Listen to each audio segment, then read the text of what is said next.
Ya, baik, terima kasih kepada Ustadz Adi Hamid dan Ustadz Ibrahim yang Bismillahirrahmanirrahim. Assalamualaikum warahmatullahi wabarakatuh. Alhamdulillahirrabbilalamin. Assalatu wassalamu ala asyrafil anbiya'i wal mursalin wa ala alihi wa sahbihi ajma'in. Amma ba'du. Perkenalkan, saya Nadia sebagai moderator kajian Sirah Nabawiyah sore ini yang diselenggarakan oleh Masjid Bait Rahman PKU Muhammadiyah Subang. Terima kasih kepada hadirin yang telah hadir tepat waktu. Untuk memulai acara ini, demi kelancaran dan keberkahan majelis ilmu ini, mari kita membaca basmalah bersama. Bismillahirrahmanirrahim. Sebelum materi berlangsung, saya ingatkan kepada hadirin guna mendengarkan dengan posisi paling ihsan. Bagi yang ingin bertanya, bisa langsung menuliskan di kolom chat. Baiklah, mari kita simak bersama episode Ramadan sore ini yang berjudul Apresiasi pada Sunnah Nabi. Selamat menyimak dan kepada Ustadz Abdul kami silakan.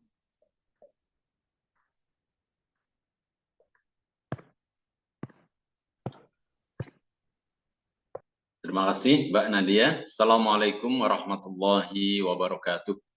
Waalaikumsalam warahmatullahi wabarakatuh.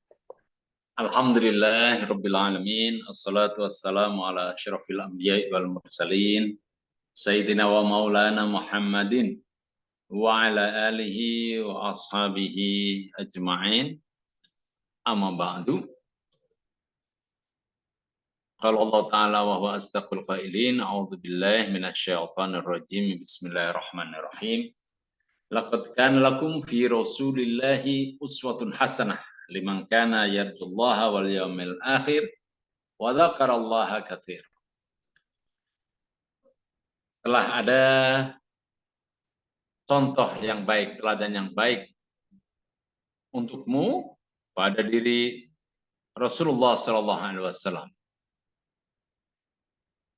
Tentu bagi mereka yang menghendaki perjumpaan dengan Allah dan bagi mereka yang selalu banyak-banyak mengingat Allah.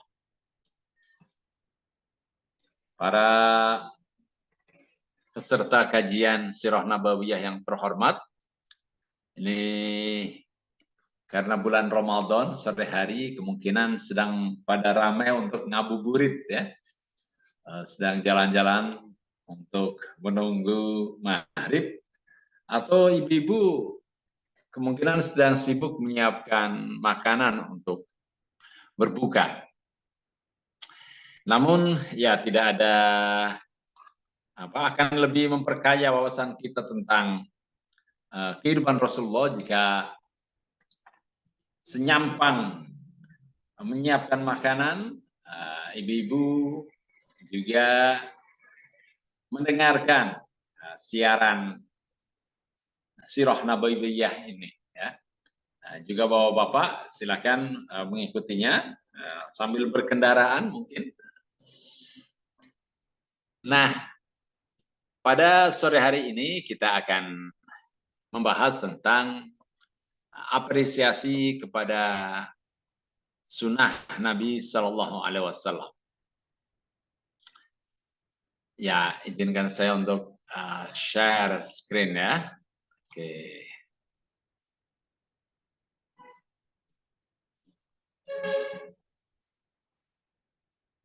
Nah, di sini saya sebut dengan kata apresiasi ya. Sebagaimana yang kita ketahui, apresiasi berarti menghargai. To appreciate bermakna menghargai, appreciation, penghargaan. Ya. Apresiasi kepada sunnah Nabi berarti penghargaan kepada sunnah Nabi. Bagaimana kita memperlakukan sunnah Nabi. Sunnah yang kita dapat dari hadis tentu saja. Karena hadis itu adalah narasi tentang sunnah Nabi. Sunnah sendiri artinya kebiasaan-kebiasaan yang dilakukan oleh Nabi Muhammad SAW atau para sahabat beliau di masa beliau hidup. Jadi kehidupan umat Islam, kaum beriman di masa Nabi itu bisa kita katakan sebagai sunnah. Karena kehidupan umat Islam di masa Nabi itu merupakan cerminan dari ajaran-ajaran yang telah Rasulullah sampaikan kepada kaum muslimin pada waktu itu. Itu juga bisa kita katakan sunnah. Nah, bagaimana kemudian ya umat Islam ini mengapresiasi, memperlakukan hadis-hadis Nabi, termasuk juga ya sosok tentang Nabi Muhammad SAW. Di dalam Al-Quran disebutkan, A'udzubillahi minasyaitonirrajim, Bismillahirrahmanirrahim. Laqad kana lakum fi Rasulillahi uswatun hasanah liman kana yarjullaha wal yawmal akhir wa dzakarallaha katsiran. Sesungguhnya telah ada pada diri Rasulullah itu uswatun hasanah, suri teladan yang baik bagimu, yaitu bagi orang yang mengharap rahmat Allah dan kedatangan hari kiamat, dan dia banyak menyebut Allah. Dalam surat Al-Ahzab ayat 21 disebutkan bahwa Rasulullah merupakan teladan bagi kaum beriman. Maka sunnah-sunnah Nabi yang kita pelajari itu adalah hendaknya kita apresiasi dengan kita mengamalkannya. Menjalani hidup ini sebagaimana yang pernah dijalani oleh Rasulullah SAW. Perbuatan beliau ataupun perkataan beliau itu merupakan uraian, penjelasan terhadap Al-Quran. Dan fungsi hadis itu sendiri, fungsi sunnah itu sendiri adalah sebagai bayan, sebagai penjelasan terhadap wahyu Allah. Nah, maka apresiasi kita terhadap sunnah Nabi itu adalah sebagaimana yang difirmankan oleh Allah bahwa Nabi itu adalah uswah, contoh. Maka dalam hidup pun kita harus mencontoh bagaimana Nabi, sikap Nabi kepada orang-orang miskin. Beliau itu yajlisu ma'ahum, ya, wa ya'udu mardahum, ya, wa yu'azzi janaizahum.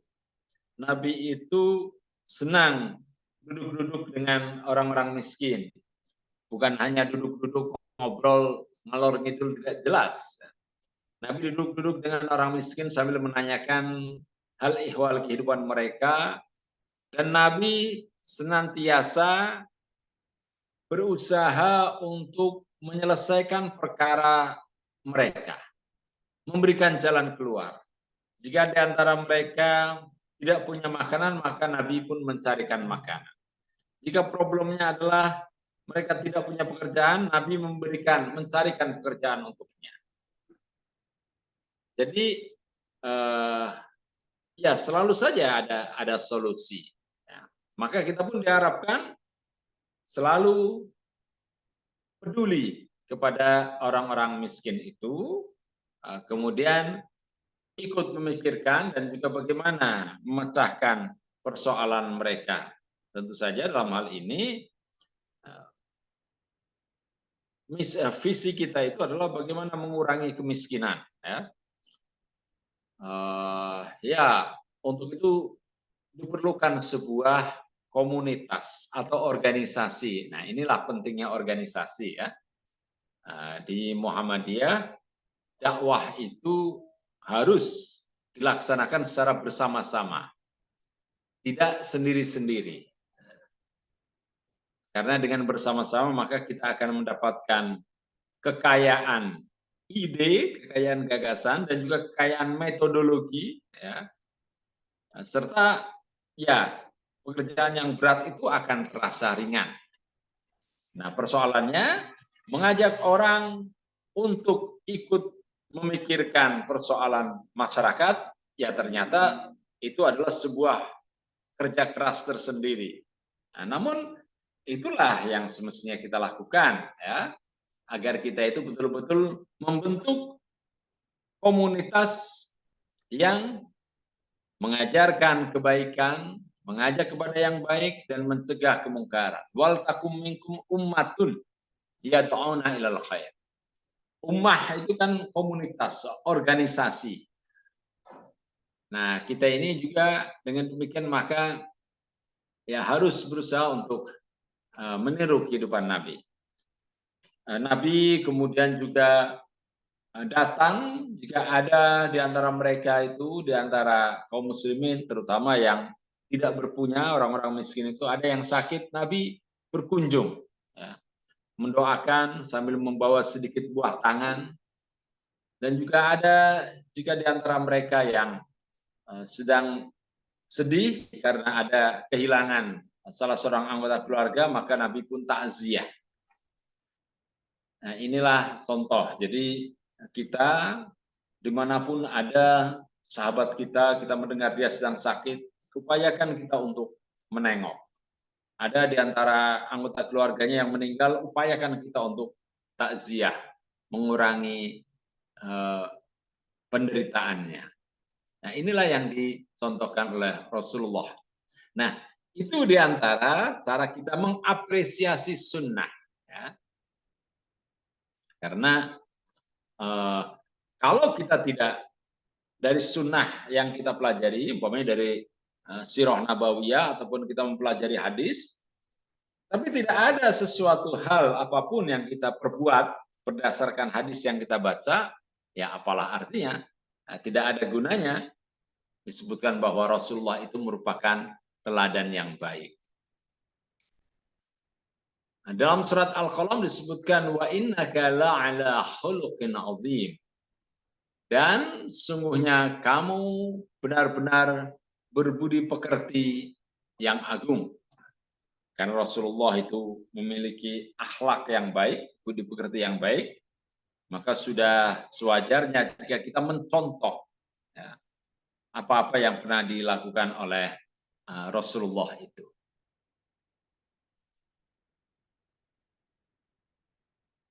Ya, di sini kita selalu mengatakan ya, kembali kepada Al-Quran dan Sunnah.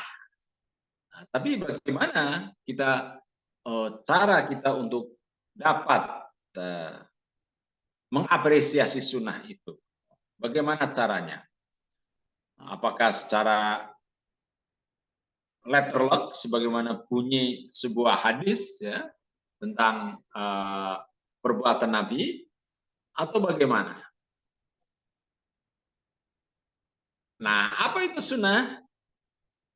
Banyak di antara orang yang saya tanyakan tentang apa itu sunnah, kebanyakan jawabannya terutama anak-anak sekolah ya, itu jawabannya sunnah itu adalah perbuatan yang jika dilakukan mendapat pahala dan jika tidak dilakukan tidak berdosa.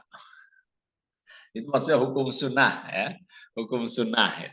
Ya, karena sunnah sebagai sebuah sumber ajaran agama itu tidak pernah diajarkan kepada anak-anak sekolah ataupun kalau diajarkan terlalu abstrak bagi mereka untuk menangkapnya ya. Jadi yang dimaksud dengan sunnah itu adalah hukum sunnah, ada puasa sunnah, sholat sunnah. Jadi kalau dikerjakan mendapat pahala, kalau ditinggalkan ya tidak apa-apa, kan? Maka yang dipilih adalah tidak mengerjakan, toh tidak apa-apa. Sholat malam sunnah, artinya kalau dikerjakan dapat pahala, kalau ditinggalkan ya tidak apa-apa. Akibatnya tidak ada orang yang melakukan sholat malam. Nah ini hal ya kecenderungan orang itu selalu mencari yang mudah bagi dirinya, ya bukan yang baik, tapi yang mudah dan yang menguntungkan.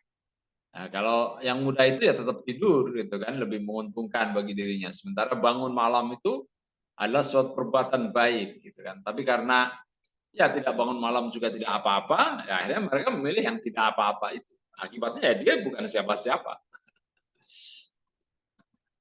Nah, sunnah secara etimologis adalah perbuatan yang diikuti dari orang-orang terdahulu. Sunnah itu adalah well-trodden path. Ya. Jadi ya jalan yang sudah diikuti. Artinya adalah jalan ke sumber air. Ya. Kalau dalam di masyarakat Arab itu jalan yang selalu diikuti adalah jalan ke sumber air atau ya jalan ketika orang melakukan perjalanan. Nah, bagi mereka yang jadi sunnah ini bisa dikatakan sebagai tradisi ya. Bagi orang yang tidak mengikuti sunnah, melainkan membuat cara sendiri, ya, bada'a pakai ain ya, bada'a melakukan inovasi, maka dia itu akan tersesat.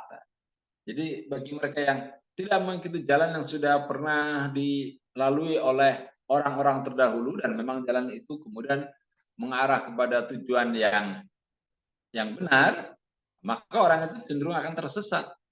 Dan mereka yang tersesat maka akan merasakan panas terik matahari. Ini konteksnya adalah padang pasir.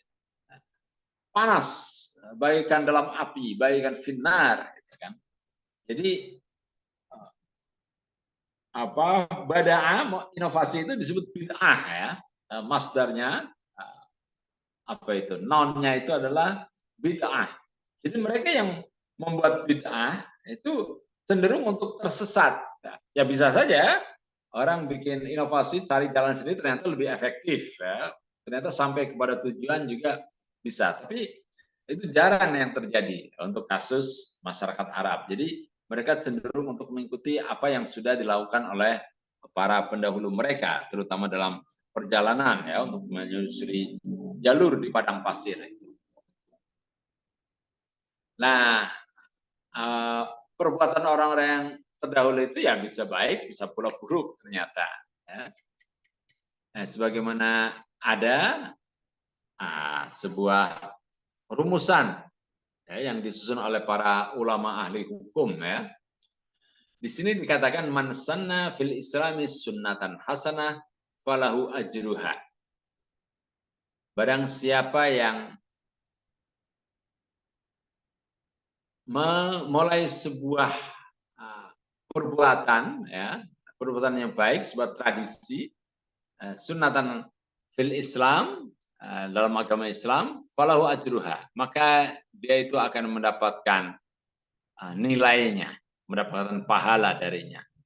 Wa ajru man amila biha ba'dahu, dan pahala orang-orang yang mengerjakannya min ghairi ayyang tusa min ujurihim syai'un, tanpa mempengaruhi akan berkurangnya pahala orang yang melakukan itu. Wa man sanna fil islami sunnatan sayyi'ah, barang siapa yang memberikan teladan yang buruk dalam Islam, kana alaihi wizruha, maka baginya dosa, hukuman atas dosanya. Wa wizru man amila biha, dan dosa orang yang mengerjakannya min ba'dihi, sesudahnya. Min ghairi ayyang min auzarihim syai'un, tanpa menjadikan dosa orang pelakunya itu berkurang. Jadi siapapun yang berbuat baik, kemudian perbuatan baik itu diikuti, maka orang itu akan mendapatkan pahala, dan pahala dari orang yang mengikuti perbuatan baiknya itu tanpa menjadikan pahalanya itu berkurang. Pahala orang yang mengikuti itu berkurang. Demikian juga sebaliknya, jika ada orang yang memberikan contoh yang buruk, maka dia itu juga akan mendapatkan dosa, dan juga dosa orang-orang yang melakukannya. Ini dia terjemahannya. Barang siapa yang membuat sunnah baik dalam Islam, maka dia akan memperoleh pahala, dan pahala orang yang mengikutinya, dengan tanpa mengurangi pahala mereka sedikit pun. Dan barang siapa yang membuat sunnah yang buruk dalam Islam, maka ia akan mendapatkan dosa, dan dosa orang yang mengikutnya, dengan tanpa mengurangi dosa mereka sedikit pun. Sunnah itu contoh, bisa juga kita sebut sebagai contoh tradisi. Diriwayatkan oleh Imam Muslim. Nah, sunnah itu ya dikatakan secara terminologis adalah kullu ma usnida ila Nabi sallallahu alaihi wasallam qaulan kana aw fi'lan aw taqriran. Semua yang disandarkan kepada Nabi, kepada Rasulullah, baik perkataan, perbuatan maupun persetujuannya. Perkataan Nabi itu adalah sunnah, jadi bisa dijadikan rujukan dalam kita beragama. Demikian juga perbuatannya. Perbuatannya dapat kita contoh sebagai landasan dan kita jadikan referensi dalam beragama. Demikian juga persetujuannya. Umpamanya ada orang membaca doa tertentu, ya Nabi mendengarnya dan Nabi diam saja, berarti doa itu dapat diikuti. Karena diamnya Nabi berarti persetujuannya. Karena kebiasaan Nabi, jika Nabi mendengar sesuatu yang tidak baik atau bertentangan dengan tauhid, ya, maka Nabi akan menegurnya. Ya, di sini dengan demikian maka macam-macam sunnah itu adalah ada sunnah qauliyah, perkataan, ada sunnah fi'liyah, perbuatan, dan takririyah, persetujuan. Nah, persoalannya bagaimana jika ada pertentangan nih antara sunnah qauliyah dan sunnah fi'liyah? Antara perkataan Nabi dengan perbuatan Nabi ada perbedaan? Mana nih yang akan lebih diikuti? Ya, ini menjadi pertanyaan ya. Apakah mengikuti sabda Nabi, perkataan Nabi, ataukah perbuatannya? Mana yang lebih kuat, perbuatan Nabi atau perkataan Nabi? Ya, dan juga ya ini ada takririyah, ya. Tapi yang sering dipersoalkan adalah perbuatan dan perkataan Nabi jika memang ada yang bertentangan. Nah, kemudian apakah semua sunnah Nabi harus diikuti? Sunnah artinya perbuatan Nabi. Nah, sunnah yang harus diikuti adalah sunnah yang mengenai ibadah dan penjelasan tentang keimanan serta akhlak. Jadi sunnah yang diikuti adalah sunnah-sunnah yang tasyri'iyah, yang memiliki sifat keagamaan. Jika tidak berkaitan dengan keagamaan, maka ya itu boleh diikuti, boleh tidak. Ya. Jadi ada dua hal, sunnah yang sifatnya keagamaan dan sunnah yang profan, yang tidak berdimensi keagamaan. Nah, sunnah yang tidak dimaksudkan untuk diikuti, contohnya adalah perbuatan Nabi terkait masalah peperangan, ya, perdagangan, pengobatan, ya, pertanian, perbuatan Nabi sebagai manusia biasa, sebagai orang Arab, umpamanya peperangan. Ya, Nabi dalam riwayat, ya, dalam sirah Nabawiyah disebutkan Nabi memimpin perang. Ya. Apakah kita umatnya itu harus selalu memimpin perang atau paling tidak sekali dalam hidupnya memimpin perang sebagaimana Nabi? Tentu saja tidak. Ya.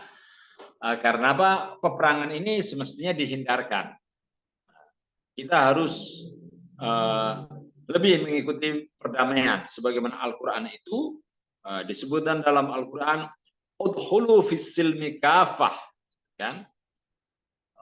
Masuklah kamu dalam kedamaian dengan sepenuhnya. Artinya Islam sendiri artinya adalah keselamatan, artinya adalah kedamaian. Maka peperangan itu harus dihindari.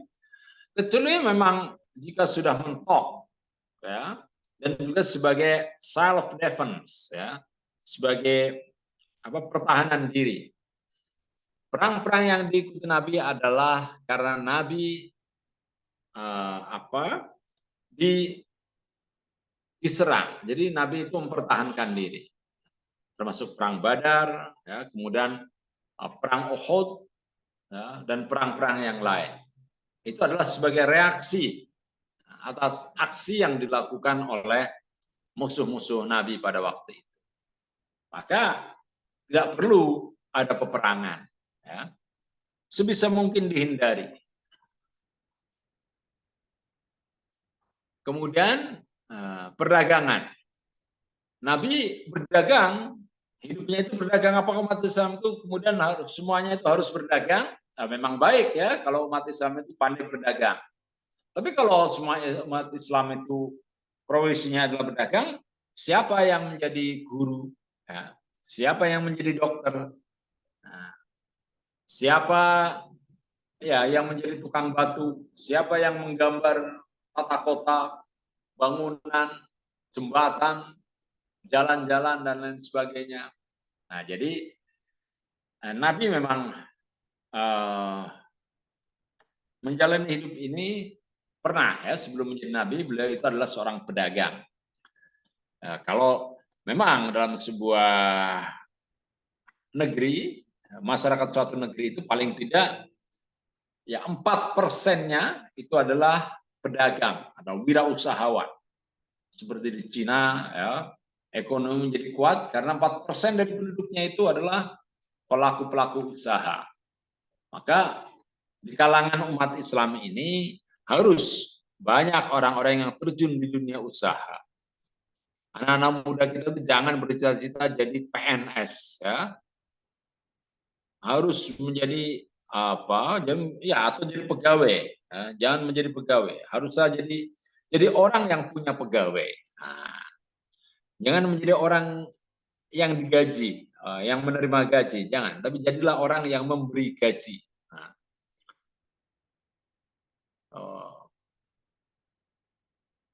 banyak ya kita lihat banyak orang memilih untuk berusaha dengan tangan sendiri.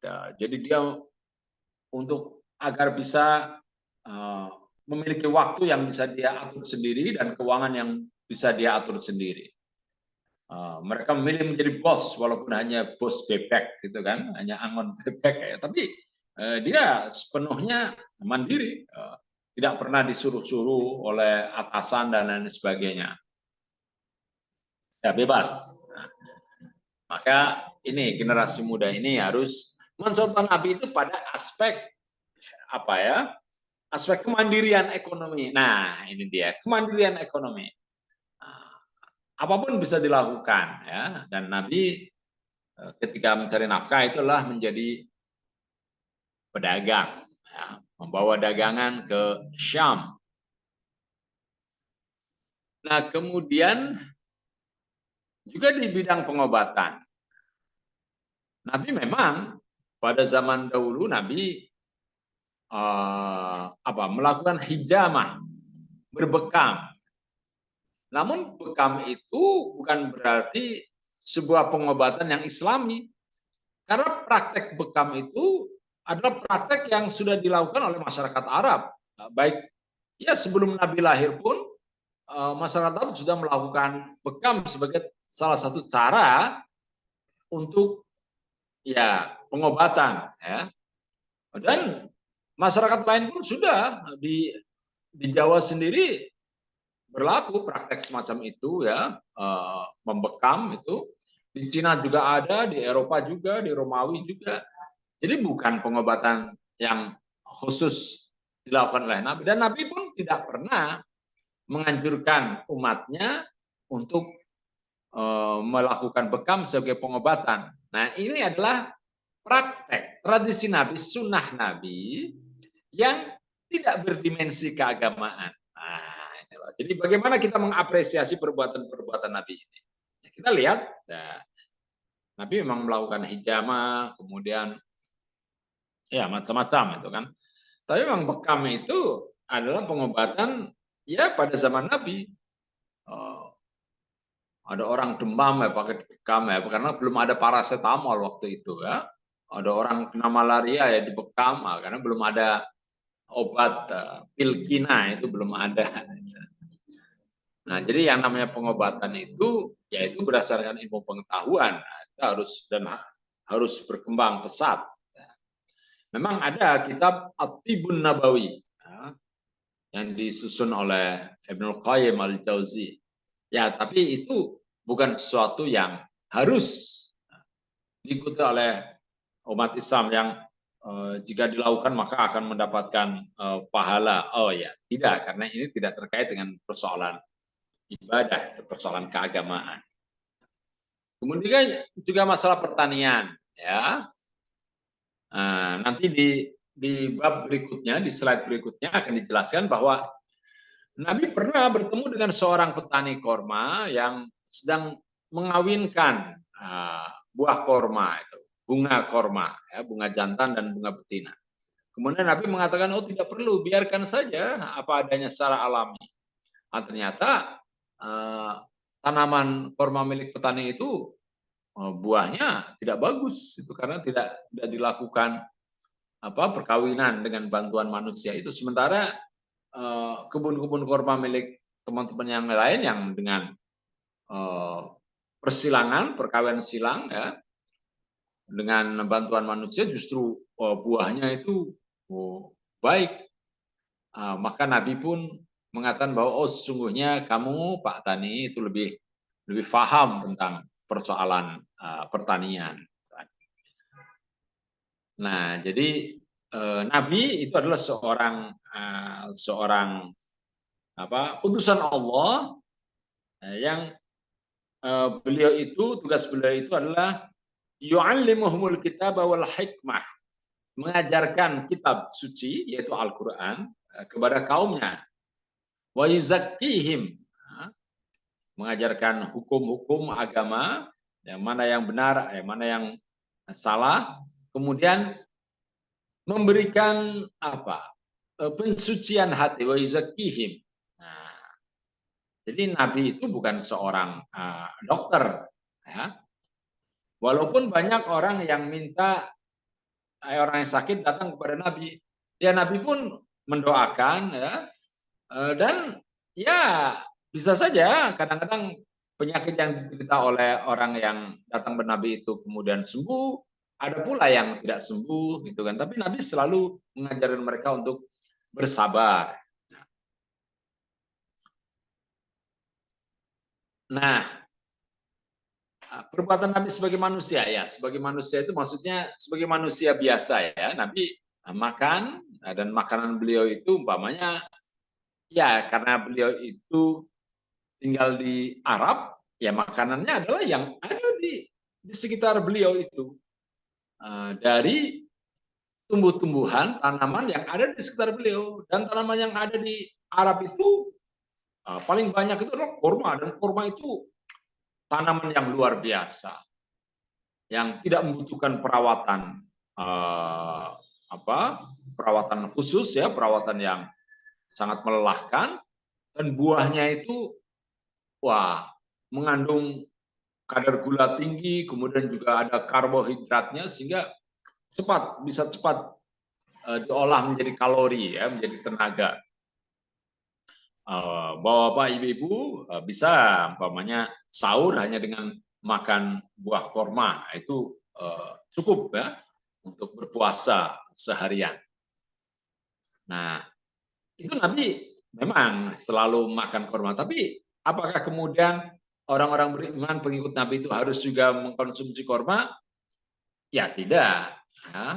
Ya kita dianjurkan untuk mengkonsumsi dari apa-apa yang ada di lingkungan kita, karena kita hidup di dunia tropis, di mana yang ada adalah makanan-makanan buah-buahan daerah tropis seperti pisang, pepaya, mangga, maka itu adalah yang baik buat kita, ya. Tapi tidak masalah kalau kita punya dana kemudian beli korma sukari atau korma majdul, ya. Kemudian kita santap sebagai makanan, ya tidak masalah. Artinya apa? banyak hal-hal yang sifatnya itu adalah jibiliyatun Nabi, apa? Tindakan Nabi sebagai manusia, ya. Beliau makan, minum, berkendaraan. Ya, kendaraan pada waktu itu ya onta adanya. Jadi tidak lalu kemudian kita harus mengendarai onta agar seperti Nabi. Ya. Nah, kemudian perbuatan Nabi sebagai orang Arab. Ya. Nabi ya berbicara dengan bahasa Arab karena memang komunitasnya adalah komunitas Arab. Dan kita apakah harus berbicara dengan bahasa Arab? Oh, itu akan sangat baik jika ada komunitas penutur bahasa Arab di sini, di lingkungan kita. Oh, itu akan sangat baik ya. Kita bisa memperdalam pengetahuan tentang Al-Quran, tentang ilmu-ilmu agama, tentang literatur keagamaan, karena kebanyakan literatur keagamaan itu ditulis dalam bahasa Arab. Ya. Namun dalam kehidupan sehari-hari, kita ke pasar dan sebagainya, cukuplah dengan bahasa yang dimengerti oleh lingkungan kita, masyarakat lingkungan kita. Nah, Nabi umpamanya memakai jubah ya sebagai orang Arab karena memang pakaian yang nyaman dikenakan di Arab itu ya jubah, kemudian pakai penutup kepala. Ya. Udara kering Arab, ya, kalau kita kemudian menutup kepala kita dengan sorban itu akan sangat nyaman. Berbeda dengan daerah kita yang beriklim lembab, ya, itu kalau kita pakai ya sebagaimana dikenakan oleh ibu-ibu, pakai mukena, ya, pakai jilbab, itu acap kali sumuk, berkeringat. Nah, itulah ya. Jadi itu hal-hal yang bukan merupakan ajaran yang harus diikuti. Seperti Nabi, ya Nabi memang ada tumbuh jenggot, ya. Karena memang rata-rata orang-orang Arab itu ya berjenggot, memanjangkan jenggot. Nah itu silakan, tentu saja memelihara jenggot boleh saja ya, tapi harus dirawat dengan baik ya, bapak-bapak ya, harus dirawat dengan baik, harus dipotong yang rapi, jangan waduh nggak bersih, ya, kemudian menjuntai ke sana kemari, apalagi sampai ada kutunya, wah itu sangat ya tidak sebagaimana yang diteladankan oleh Nabi jika itu yang terjadi. Oke. Kemudian, nah ini. Oh, ini peristiwa ketika Nabi itu memberikan nasihat kepada seorang petani kurma. An Aisyah wa an Sabit an Anasin anna Nabi sallallahu alaihi wasallam marra biqaumin yulaqihuna faqala law lam taf'alu la suluha qala fa kharaja shisan famarra bihim faqala ma linahlikum qalu qulta kadza wa kadza qala antum a'lamu bi umuri dunyakum.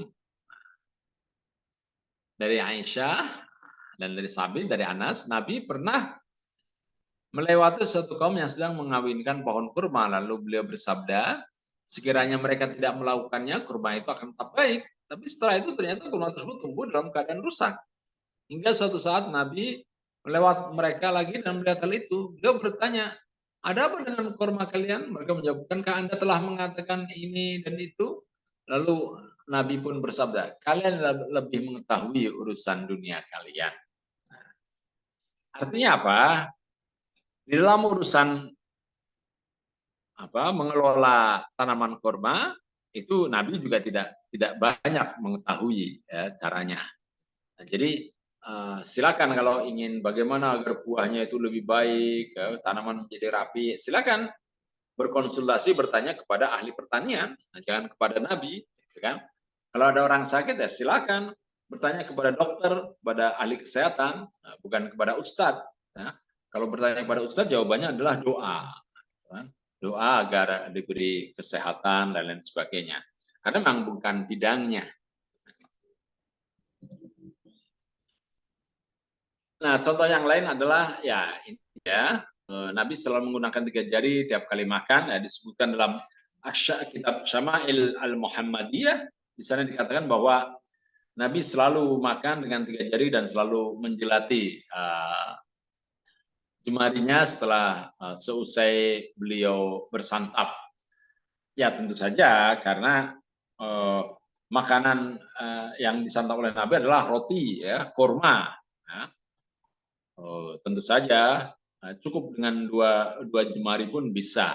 Nah, sementara kita di sini makan ya rendang, ya, jadi nggak bisa pakai 3 jari, kita harus pakai tangan lima jari gitu kan, seluruh tangan harus masuk gitu kan. Atau makan soto atau bubur kacang hijau, tentu saja itu harus pakai sendok. Ya, Nabi mengenakan gamis tadi ya sudah ya. Oke. Ya. Nah, ada juga sebuah ayat yang kholisatan laka min dunil mu'minin, sebagai pengkhususan bagimu bukan untuk semua orang mukmin. Ya, ini dikatakan bahwa ya Nabi umpamanya punya istri lebih dari 4. Nah, itu kan kholisatan laka min dunil mu'minin, itu adalah khusus bagi Nabi. Dan Nabi itu menikah dengan banyak wanita, dengan banyak perempuan itu bukan karena kehendak Nabi yang berdasarkan syahwat, melainkan ini semuanya adalah dalam rangka perintah Allah. Ya. Nabi menikahi Zainab itu betul-betul adalah desakan dari Allah, adalah karena wahyu yang memerintahkan Nabi untuk menikahi Zainab, yang ada kaitannya dengan perubahan hukum. Kemudian juga Nabi menikahi Ummu Salamah itu karena Ummu Salamah itu adalah janda seorang pejuang Islam dan anaknya masih kecil-kecil. Itulah, maka beliau menikahi Ummu Salamah. Menikahi Hafsah itu karena Nabi menghormati Umar. Umar sangat sedih melihat anaknya itu sendirian karena suaminya itu meninggal dalam peperangan. Maka untuk menghibur sahabatnya itu Umar, itu kan, maka Nabi pun menikahi Hafsah. Ya. Jadi bukan karena nafsu syahwat ya, tapi karena demi kemajuan dakwah agama. Lain dengan poligami yang dilakukan oleh orang-orang sekarang ya, walaupun ada juga orang-orang sekarang yang orientasinya adalah demi yang niatnya itu adalah demi dakwah, itu ya sangat baik. Oke. Nah, yang harus diteladani dari Nabi adalah semangat dari sunnah beliau. Umpamanya, bersiwak, ya. Semangatnya adalah menjaga kebersihan mulut dan gigi. Nabi bersabda, laula an asyukku ala ummati la amartuhum bisyiwakin 'inda kulli salatin. Jika tidak memberatkan umatku, maka akan kuwajibkan untuk menggosok gigi, untuk bersiwak setiap kali hendak sholat. Nah, bersiwak itu ya kalau zaman Nabi memang Nabi menggunakan sebatang kayu ya yang bernama siwak, dan siwak ini memiliki getah ya, memiliki zat yang seperti fluoride ya, yang bisa berfungsi untuk membersihkan gigi ya, dan mengharumkan mulut gitu. Nah, itu memang ada tanaman itu di Arab sana ya. Sementara zaman sekarang itu ya sudah ada pasta gigi dengan berbagai merek dan juga dengan berbagai aroma yang sangat harum. Maka kewajiban kita itu adalah yang penting adalah membersihkan gigi dan mulut dan menjaga kebersihannya, menjaga kesehatan gigi dan mulut. Tidak mesti harus dengan siwak, ya, dengan siwak yang kayu itu, melainkan bisa dengan macam-macam, bisa dengan obat kumur dan sebagainya. Nabi dikatakan mengusap kepala anak yatim, gitu kan. Nah, semangatnya adalah menyayangi, gitu kan, melindungi anak yatim dan bagaimana dan menjamin masa depannya. Bukan berarti bahwa ayo kita mengikuti sunnah Nabi, ayo kita ke panti asuhan, kemudian ketemu anak yatim, kemudian semuanya kepalanya, anak yatim dikumpulkan, kemudian kita satu-satu kepalanya kita usap semuanya, 1, 2, 3 sampai 30 gitu. Bukan itu, maksudnya diusap itu disayangi. Ya kalau agar mereka itu punya biaya, berikan itu uang. Tentu saja kepada pengurus panti asuhan ya, agar anak-anak kita itu memiliki gizi yang baik sehingga pertumbuhannya itu baik, sehat, tidak stunting, ya. Di negeri kita ini, Masya Allah, negeri anggota G20 Indonesia itu. Tapi masih banyak rakyatnya yang stunting. Ya. Di NTT, di Sulawesi Barat, ini kan sangat ironis. Perekonomian Indonesia termasuk yang kelima, nomor 5 terbaik. Pertumbuhan ekonominya paling baik sedunia. Tapi banyak orang yang kekurangan gizi. Lah, itu bagaimana itu kan? Pertumbuhannya paling baik, tapi jalan-jalan banyak yang rusak. Ya. Tadi saya semestinya dari perjalanan ya dari Lamongan hendak ke Babat, kemudian ke Tuban untuk ke Semarang ya, kemudian dilanjut ke Tegal pakai bis. Tapi ternyata ada yang menyampaikan, oh Mas, di daerah sana jalannya rusak parah, itu sangat rusak. Jadi perjalanan itu 2 jam bisa jadi 4 jam, bisa 2 kali lipat. Makanya ya saya tidak jadi. Gitu. Nah, jadi mengusap kepala anak yatim ya berarti dibiayai bagaimana agar mereka itu mendapatkan makanan bergizi, mendapatkan pendidikan yang baik, dan juga mendapatkan kasih sayang yang baik. Nah, itu yang sangat penting ya. Istilahnya sih mengusap kepala anak yatim, tapi bukan berarti cuma diusap kepalanya saja. Wah, kalau diusap kepalanya saja sih ya tidak ada artinya. Nah, inilah cara kita mengapresiasi sunnah itu. Dan maka sesungguhnya ya metode memahami sunnah itu ya sebagaimana kita memahami Al-Quran itu adalah dengan metode bayani, burhani, dan irfani. Ya. Bayani ya kita kalau berpikir mendasarkan pemikiran kita kepada teks, apakah teks Al-Quran ataupun hadis ataupun teks-teks agama itu namanya bayani. Nah, namun memahami teks itu juga tidak hanya sekedar apa yang terucapkan dari teks itu, melainkan kita perlu menalarnya. Tentu saja penalaran terhadap teks itu juga dibarengi dengan pendekatan ilmu pengetahuan serta teknologi terhadap anak yatim. Tentu saja kita harus mengetahui psikologi anak yatim itu. Jadi harus kita paham ilmu-ilmu kemasyarakatan, ilmu psikologi, ilmu budaya, sejarah dan lain sebagainya untuk memahami sebuah teks ya, sebuah ayat.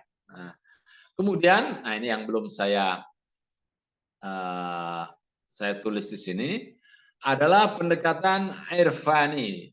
Pendekatan irfani itu berarti ketika kita melakukannya, kita harus dengan irfan, dengan kepantasan. Urf, irfan itu memiliki akar kata dengan urf, kebiasaan yang pantas, yang berlaku. Jadi harus sesuai dengan kepantasan, ya, dengan kesopanan, dan dengan juga menjaga kesalehan kita ini. Ya. Inilah jadi sebuah hadis atau ya tentang sunnah itu tidak didekati, kita mengapresiasinya dengan apa adanya, tidak, tapi dengan penalaran, dengan pendekatan ilmu pengetahuan, dan juga dengan irfan, dengan kesalehan pribadi. Ya, kita tetap juga harus meningkatkan kesalehan kita, dan juga dengan kepantasan, ya, sesuai dengan konteks yang ada.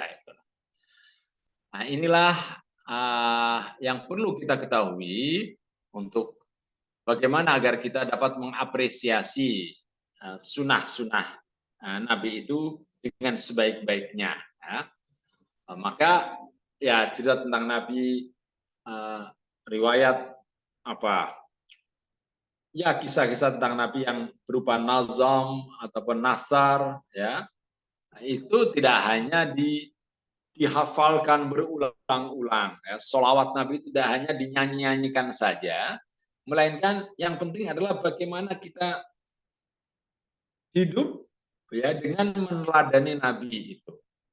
Nabi umpamanya selalu tersenyum. Jika ada orang yang mengundangnya, beliau akan selalu datang. Jika ada orang yang mintanya menasihat, beliau akan menasehati. Ya. Jika ada orang bersin, maka hendaknya orang itu mengucapkan alhamdulillah, dan mereka yang mendengarkan ucapan alhamdulillah menjawabnya dengan yarhamukallah. Nah, kemudian setelah orang yang bersin itu mendengarkan ada orang mengucapkan yarhamukallah, dia mengucap yahdikumullah wa yuslihu balakum. Semoga Allah memberimu petunjuk dan memperbaiki keadaanmu. Nah, ini yang penting. Nengok orang sakit, mengunjungi orang yang sakit, dan juga ya menziarahi orang yang meninggal. Itu adalah hal-hal yang harus kita contoh dari kehidupan Nabi itu. Demikian Mbak Nadia yang bisa saya sampaikan pada pengajian Sirah Nabawiyah sore hari ini. Wah, alhamdulillah sudah mulai bertambah ini. Oh, ada Pak Sukirno Halim. Nah, ini dari Jakarta ini. Apa kabar Pak Sukirno? Ada Mas Kuat, ada Pak Istiqlal, ada Mas Zulkarnain, ya. Ada ini Endang, ini Tante Endang ya, Bu Dokter ya. Oke, selamat datang Bu Dokter. Pak Bambang Agus Bekti, ya. Kemudian Budi Lestari, oh selamat datang Bu Budi. Wah, ini tokoh Aisyah ya. Kesepuan Aisyah Kebumen. Matur nuwun rawuhipun, dan ada juga Pak Umar Tasdik, tokoh Partai Umat. Silakan Mbak Dia, barangkali ada pertanyaan. Oh iya, terima kasih atas pemaparannya Ustadz Abdul, sangat menarik. Sejauh ini belum ada pertanyaan dari hadirin. Bagi yang ingin bertanya bisa langsung menuliskan di kolom komentar atau bisa melalui dengan menyalakan mikrofonnya. Oh ya, terima kasih. Ini mungkin perlu saya tambahkan ya. Tadi saya sudah menyampaikan ya. Bagaimana kalau ada pertentangan antara hadis ya, antara sunnah qauliyah dan sunnah fi'liyah, antara perkataan dan perbuatan Nabi yang dalam sebuah hadis, loh ini kok beda ini. Nabi pernah mengatakan demikian, tapi di sini dikatakan ada seorang sahabat yang melihat Nabi seperti ini. Itu jika ada perkataan, kemudian ada perbuatan Nabi, mana yang lebih kita dahulukan? Perkataan atau perbuatan Nabi?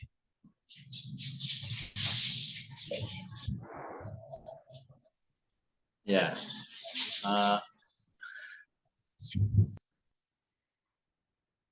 Nah, jika memang ada persoalan semacam ini, ya maka dalam ilmu hadis dikatakan bahwa untuk mengatasi perbedaan ini, maka yang kita dahulukan adalah sunnah qauliyah.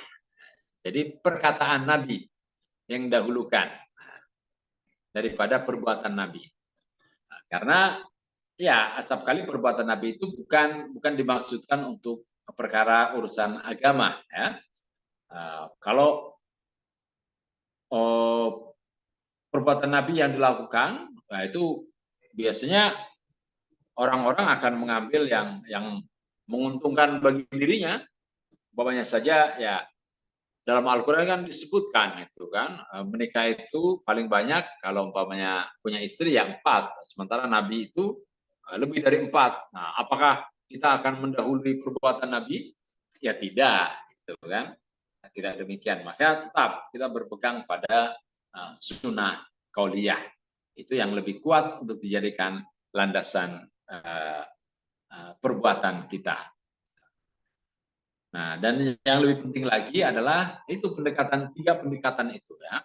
Nah, kalau kita ingin menjadi umat Islam yang maju, umat Islam yang berkemajuan, maka setiap kali kita membaca, setiap kali kita berbuat, itu harus memiliki pendasaran nas. Ada referensi baik dari Quran maupun dari hadis. Ya. Tapi Quran dan hadis itu yang itu menunjukkan bahwa kita itu melakukan pendekatan bayani. Merujuk kepada teks baik Quran maupun hadis itu adalah suatu pola pikir bayani. Namun pola pikir bayani ini harus dilanjutkan dengan burhani, yaitu menggunakan penalaran, menggunakan bantuan ilmu pengetahuan dan teknologi. Umpamanya hadisnya bunyinya memang sumu liru'yatihi waftiru liru'yatihi. Berpuasalah kamu jika kamu melihat hilal, dan berbukalah kamu atau mulailah kamu kamu telah masuk Idul Fitri ketika kamu melihat hilal. Nah, itu memang secara bayani demikian. Nah, tapi kita harus menggunakan pula burhani, ya. Ya, di masyarakat Arab yang memang mudah untuk menatap hilal. Tapi kita yang setiap hari langit kita tertutup awan, akan sangat sulit untuk melihat hilal.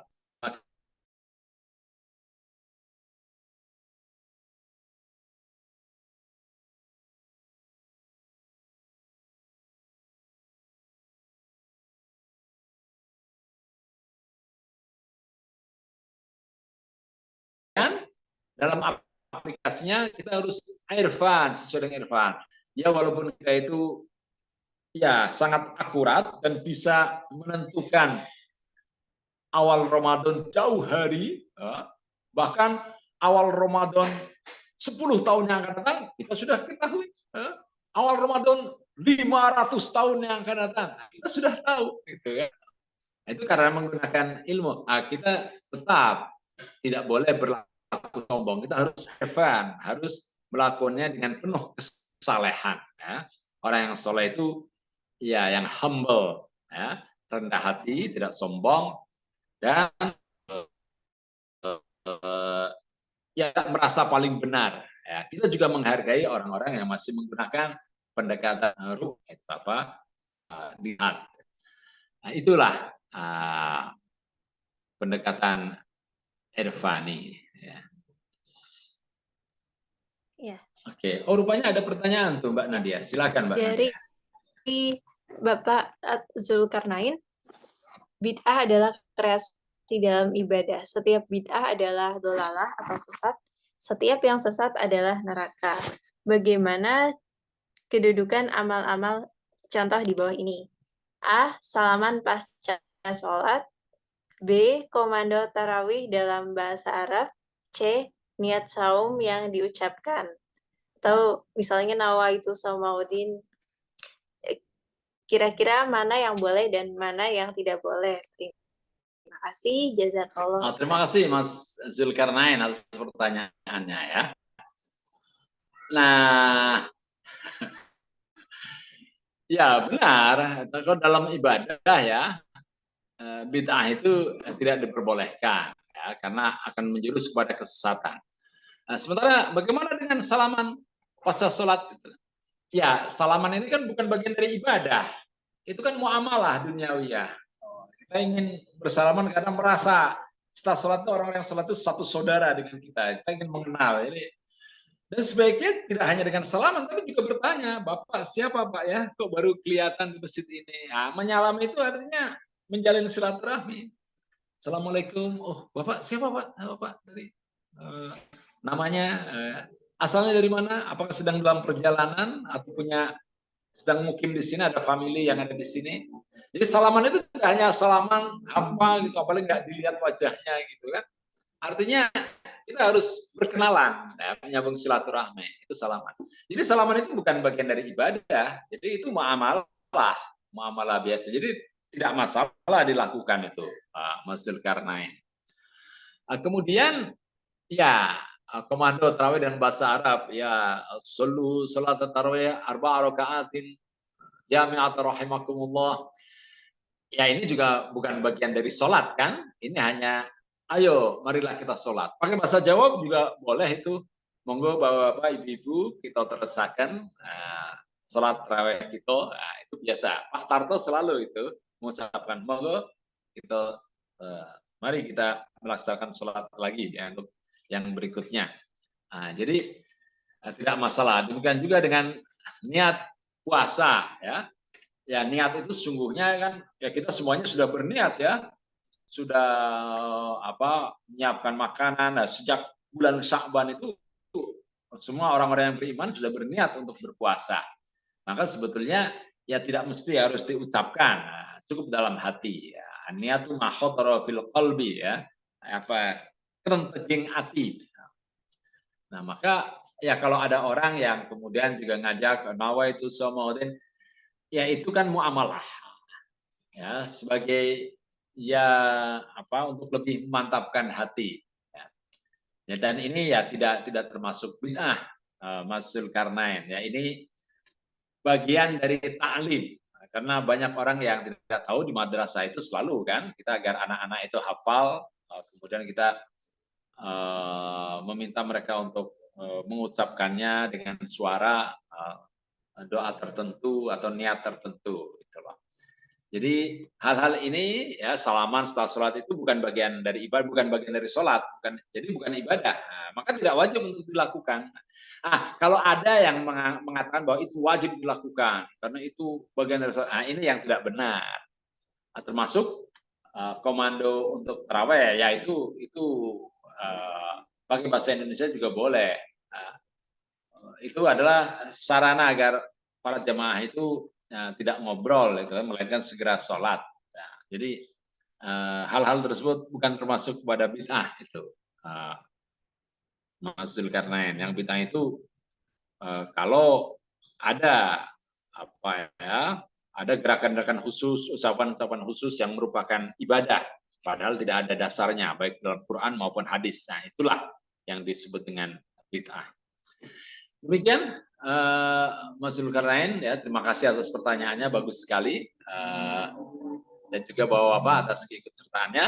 Mari kita akhiri pertemuan kita dengan berdoa bersama. Semoga puasa kita dapat membawa kita kepada derajat takwa. Bismillahirrahmanirrahim. Alhamdulillahirabbil alamin. Allahumma shalli ala Muhammad wa ala alihi wa ashabihi ajmain. Allahumma taqabbal minna siyamana wa salatana wa jami'a ibadatina.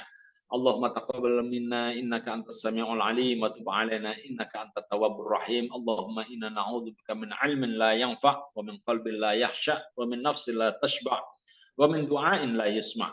Rabbana hab lana min azwajina wa dzurriyyatina qurrata a'yun waj'alna lil muttaqina imama. Rabbana atina fid dunya hasanah wa fil akhirati hasanah wa qina adzabannar walhamdulillahi rabbil alamin. Wassalamualaikum warahmatullahi wabarakatuh. Waalaikumsalam warahmatullahi wabarakatuh. Alhamdulillah atas kelancaran kajian sore ini yang berisi penjelasan yang mencerahkan dan pertanyaan yang menarik.